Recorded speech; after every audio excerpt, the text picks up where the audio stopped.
खुद को बदलो 2025 में एक प्रेरणादायक कहानी। साल 2025 की शुरुआत हुई थी। ठंडी हवाओं में भी कुछ अलग सा जोश था, कुछ नया करने का जुनून था।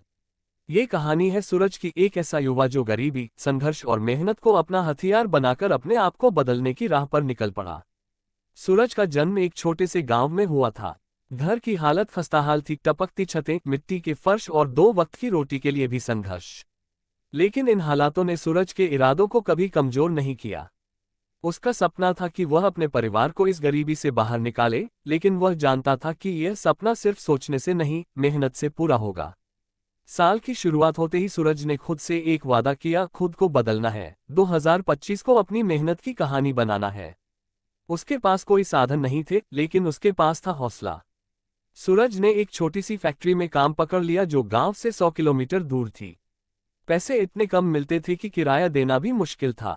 तो उसने एक पुरानी साइकिल उठाए और हर रोज 100 किलोमीटर का सफर तय करना शुरू कर दिया।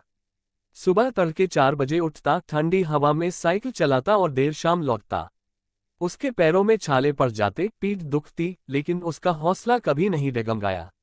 एक दिन काम से लौटते वक्त जब वह नदी के किनारे से गुजर रहा था, तेज बारिश शुरू हो गई। हवा तेज थी, रास्ता कीचड़ से भर गया था। थककर वह नदी किनारे बैठ गया। बारिश की बूंदें उसके चेहरे पर गिर रही थीं और वह खुद से कह रहा था, क्या यही जीवन है? लेकिन फिर उसने उसी पानी में अपना चेहरा देखा। भीगे बाल, थकी आंखें, कांपता शरीर, लेकिन उनमें झलकती थी एक सच्ची मेहनत, एक सच्चा इरादा।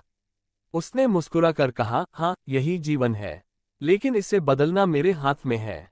उस दिन के बाद से सूरज ने खुद को और ज्यादा मेहनती बना लिया। उसने खाली समय में किताबें पढ़नी शुरू की, पुराने पेपर, मोबाइल में यूट्यूब से वीडियो, जो भी हाथ लगा उससे कुछ न कुछ सीखता गया। उसने अपना लक्ष्य तय किया, सरकारी परीक्षा पास करनी है। दिन में काम, रात में पढ़ाई उसकी दिनचर्या बन गई थी। कई बार भूख लगी, कई बार नींद आई, कई बार शरीर ने जवाब दे दिया, लेकिन मन ने नहीं। क्योंकि मन जानता था, 2025 मेरा साल है, मुझे खुद को बदलना है। 6 महीने तक उसने बिना रुके पढ़ाई की। बारिश, सर्दी, गर्मी, कोई बहाना नहीं बनाया। और आखिरकार मेहनत रंग लाए। उसका चयन एक सरकारी विभाग में हो गया। जब नियुक्ति पत्र आया तो उसने सबसे पहले उस नदी के किनारे जाकर फिर से बैठना चुना। इस बार बारिश नहीं थी, लेकिन उसकी आंखों में खुशी की बारिश थी। उसी जगह बैठकर उसने याद किया, वो 100 किलोमीटर का सफर, वो फटे जूते, वो भीगते हुए दिन, और वह संघर्ष जिसने उसे यहां तक पहुंचाया।